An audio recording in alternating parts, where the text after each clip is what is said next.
E eu quero deixar uma palavra para os amados que se encontra lá no livro de Daniel, capítulo 1, a partir do versículo 1, que vai dizer assim: No terceiro ano do reinado de Jeoaquim, rei de Judá, Nabucodonosor, rei da Babilônia, veio a Jerusalém e a sitiou. Aí deixa eu te dizer uma coisa. No terceiro ano do reinado de Jeoaquim, ou seja, alguém que Deus tinha permitido que reinasse sobre Judá, não estava fazendo conforme Deus queria que ele fizesse. Então, Deus permite que o rei Nabucodonosor, homem sanguinário, um exército superpotente, sitie a cidade. Ou seja, ele entra na cidade, ele se apossa da cidade. Tudo agora que estava naquela cidade, agora por permissão de Deus, estava nas mãos de Nabucodonosor. E o versículo 2 vai dizer assim: E o Senhor entregou nas suas mãos Jeoaquim, rei de Judá, e parte dos utensílios do templo de Deus. Ele os levou para a terra de Sinar, para o templo do seu Deus, e os pôs na casa do tesouro de seu Deus. Ou seja, o Senhor os entregou, porque eles não estavam caminhando da forma correta que Deus queria que eles caminhassem. Aleluia. Muitas vezes, nós nos afastamos da presença, nós nos afastamos dos propósitos de Deus, nós nos afastamos do projeto original do Senhor.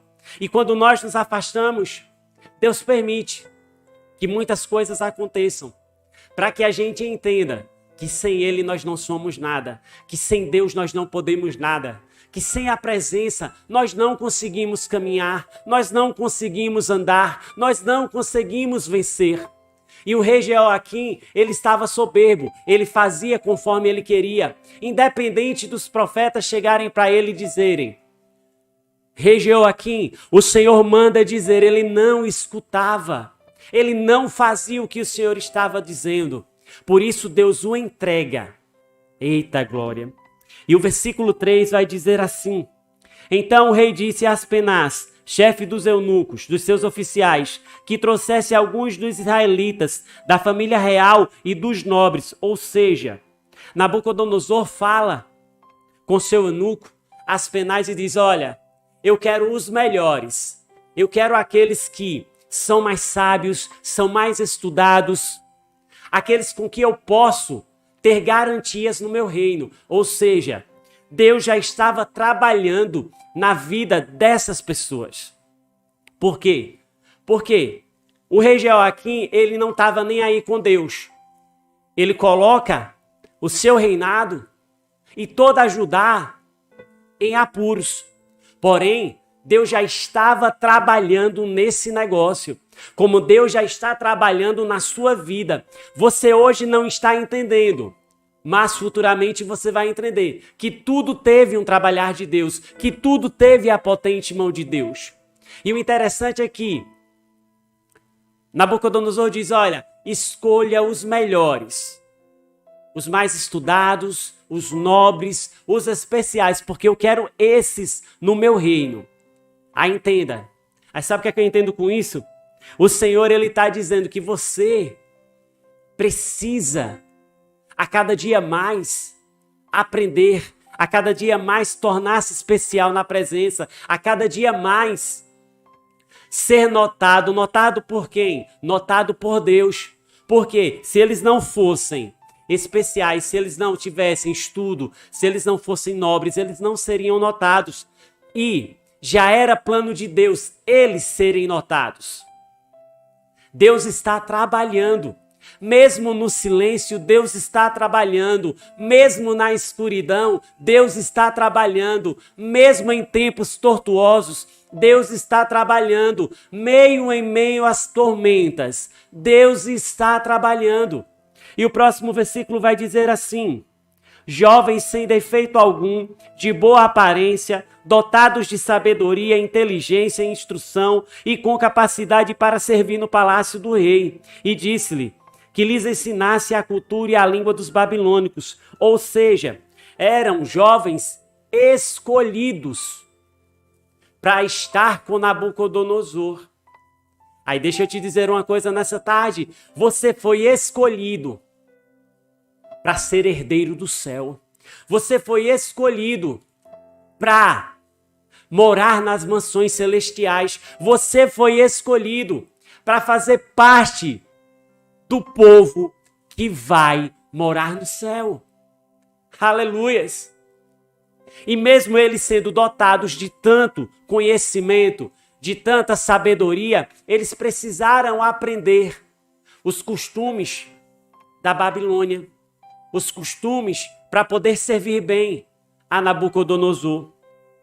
Mas sabe o que eu acho interessante? Eu acho interessante que muitas vezes nós aceitamos a Jesus, a gente vem para a sua presença e muitas vezes não queremos dar um passo para aprender coisas novas, dar um passo para entrar em ambientes novos, dos quais nós não conhecemos. Mas eles não. Eles quiseram. Eles enfrentaram aquilo que estava proposto. Enfrente o que está proposto na sua vida. E o próximo versículo vai dizer assim, o 5. E o rei lhes determinou uma porção diária das iguarias do rei e do vinho que ele bebia, e que assim fossem alimentados por 3 anos, para que no fim desses pudessem servir diante do rei. Ou seja, 36 meses foi determinado para que eles aprendessem a cultura, para que eles comessem as comidas que o rei comia.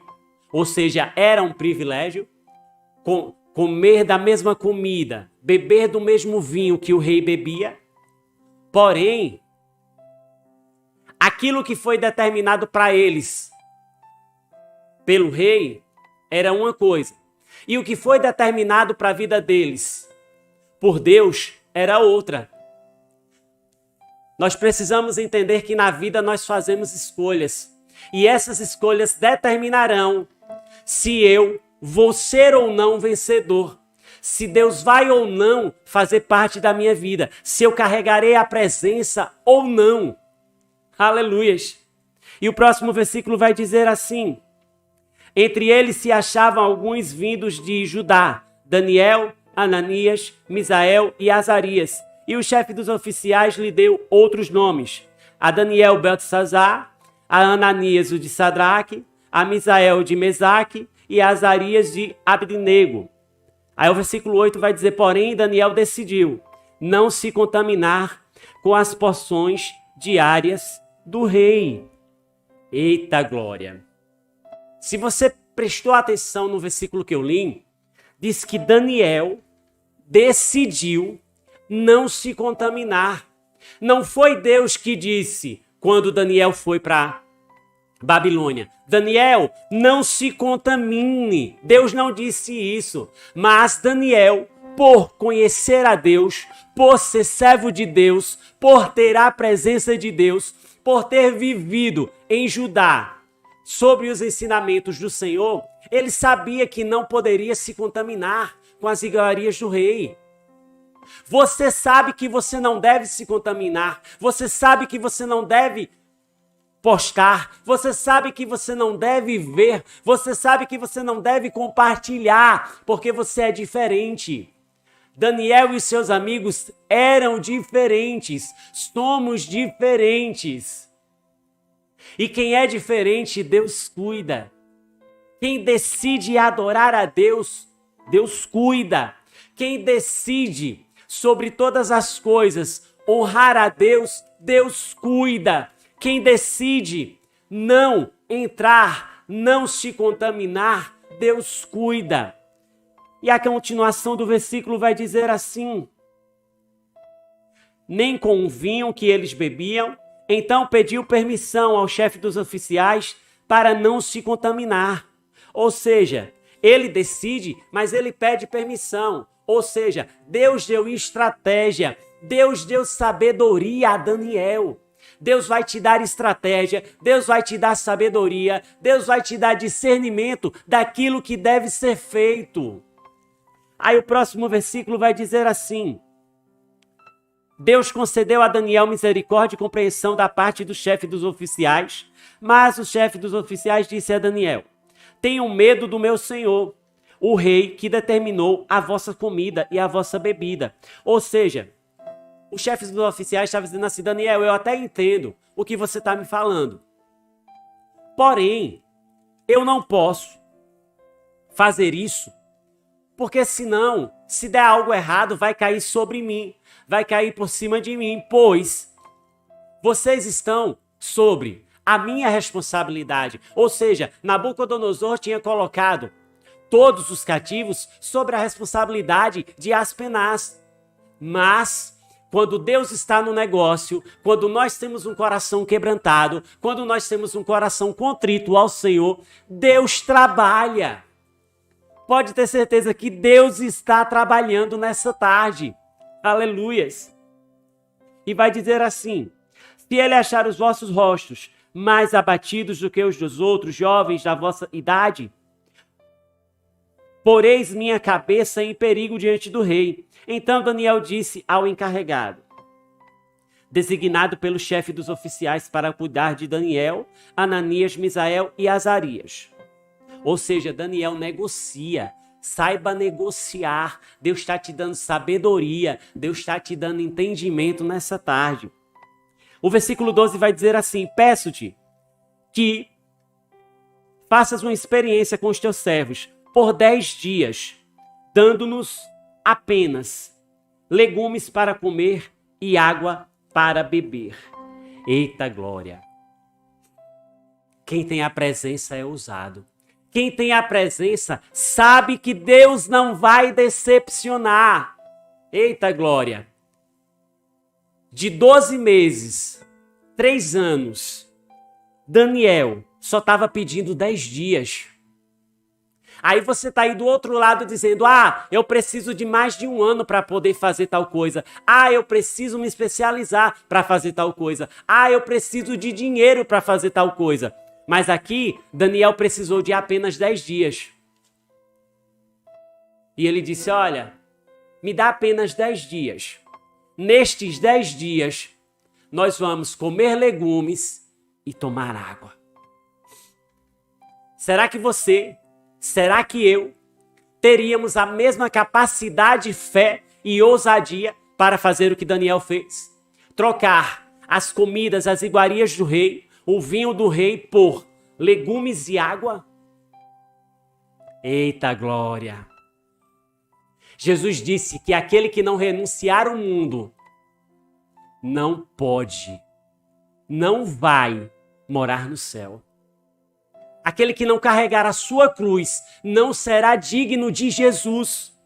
E Daniel aqui, junto com os amigos, eles estavam negociando, porque eles sabiam que Deus iria honrar. Quando você se propõe, Deus honra. Quando você faz, Deus honra. Quando você se compromete, Deus honra. Quando você se entrega, Deus honra. Oh, aleluias!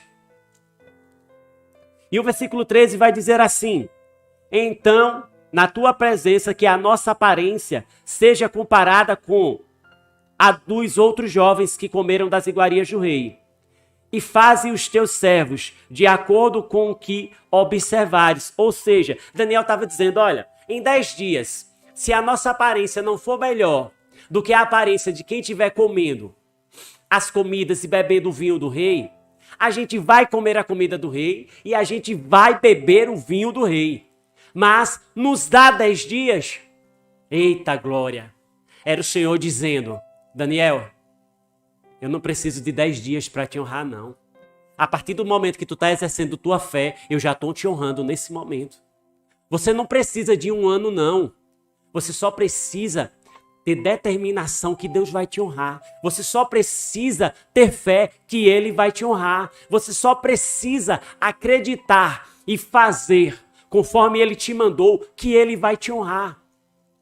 E o próximo versículo vai dizer assim: assim ele atendeu ao pedido e experimentou os jovens por 10 dias.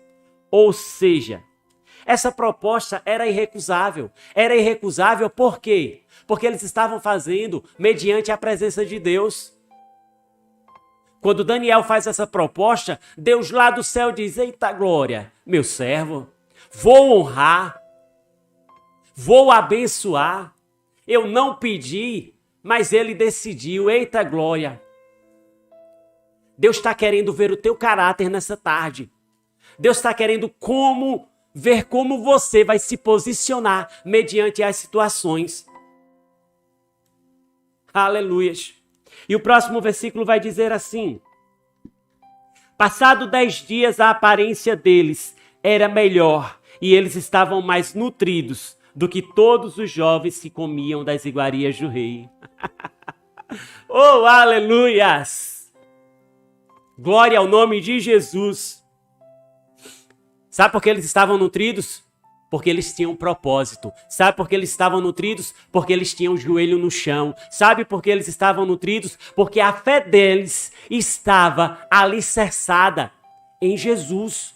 Eles estavam nutridos porque eles não olharam para ajudar e ficaram chorando, dizendo: ah, minha cidade, ah, minha casa, ah, minha terra. Não. Eles sabiam que sair de Judá para Babilônia era propósito. E eles sabiam que o Deus que estava com eles em Judá estaria com eles na Babilônia e onde quer que eles fossem. Eles precisavam simplesmente estar na presença, viver na presença. Oh, aleluias! O Senhor está te dizendo nessa tarde, para eu fazer na tua vida, simplesmente viva na minha presença. Escute a minha voz. Ouça o meu chamado. Eita glória! E para terminarmos aqui, para encerrarmos essa palavra, vai dizer que o versículo 17, não, versículo 18. Passado o tempo determinado pelo rei para que os jovens fossem trazidos a ele, aos chefes dos oficiais, os apresentou diante de Nabucodonosor. Chegou o dia da verdade. Então o rei conversou com eles e não encontrou ninguém como Daniel, Ananias, Misael e Azarias, entre todos os outros. Por isso eles passaram a servir o rei. E o rei achou 10 vezes mais instruídos do que todos os magos e adivinhos que havia em todo o seu reino, em toda a matéria de sabedoria e discernimento, sobre a qual lhes perguntou. E Daniel permaneceu ali até o 1º ano do rei Ciro. Percebeu? Eles pediram 10 dias para comer legumes e tomar água. Quando são apresentados ao rei, o rei Nabucodonosor vê que eles têm 10 vezes mais sabedoria, discernimento e estão mais bem aperfeiçoados do que todos os outros. Entenda, propósito não se discute, propósito se vive. Fé não se discute, fé se aplica. Oh, aleluias! Milagre não se contesta, milagre se vive. Então, nessa tarde, assim como Daniel decidiu, decida-se. Decida-se a adorar, decida-se a se prostrar, decida-se a jejuar, decida-se a entregar o melhor a Deus. A tua vida está nas mãos de Deus. Deus está cuidando de você. Se você entregar, se você for ousado, se você obedecer, se você andar no caminho do Senhor, tudo vai acontecer conforme os propósitos de Deus. E você vai cantar, e você vai adorar, e você vai engrandecer, e você vai dizer: o Senhor fez. Então que nessa tarde você entre nesse propósito comigo, amém?